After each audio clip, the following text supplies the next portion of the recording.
forgive us. This is our way of trying to get into the segment. Renovations. Teams have gone through major renovations, roster renovations. So all this week, by the way, safety first. We're taking stock of which teams saw the biggest turnover. So let's head over this way. We'll leave the construction area because, kids, you never want to play around the construction area because it's very dangerous. So we are going here. Where are we? Oh, here. We're over here. Oh, we'll keep going? We're over here. Oh, okay. Don't listen to me. Come Just on, because I have the orange vest doesn't mean I know what's actually happening. Okay? Please. So we're going to start looking at pass defenses here. And let's start with the secondary renovations around the league. Okay, let's take a look at the Dallas Cowboys.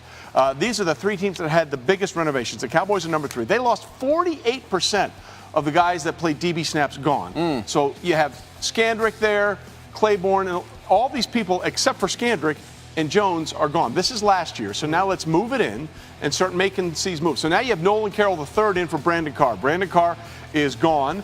And Nolan Carroll is in, Darren. What do you think of this move? Well, the one thing about Brandon Carr, what you had in him was durability. The guy never missed a game in his career.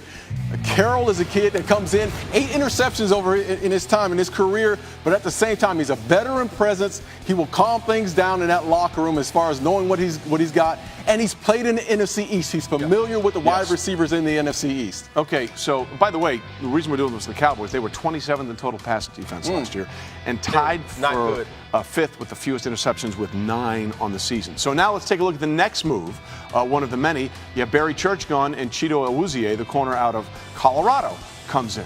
Is Church the biggest loss in your opinion? I think Church is the biggest loss in this because of his versatility, his ability to cover the tight ends, play zone coverage, come off the edges and blitz. But when you look at Awuzie, what they wanted was they needed another cover corner. They wanted to get more aggressive at the corner position. They wanted a big-time tackler that they could have that can make some tackles, come up and hit you in space. And they talk about the aggressiveness about this kid. He has this alpha dog mentality. He's going to hit you. He wants to play. He loves the game of football.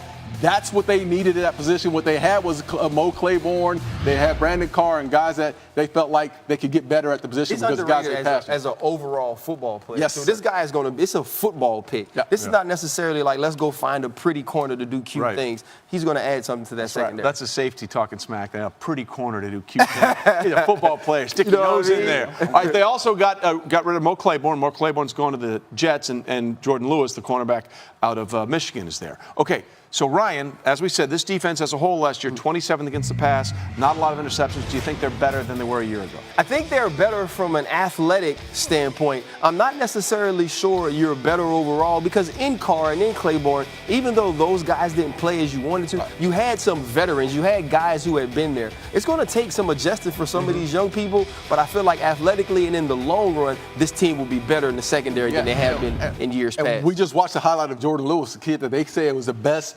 slot cover corner guy in the draft this year, and that's what they want to get better at. Orlando Scandrick has been the mainstay. He's played on the outside, he's played in the inside against the slot. And he's still there. And he's still there, but they want to add to that. They want to add to that slot, that pressure. And, teams are giving them 3-4 wide out looks. They want to match up. Well, especially with the Giants, who we just talked about.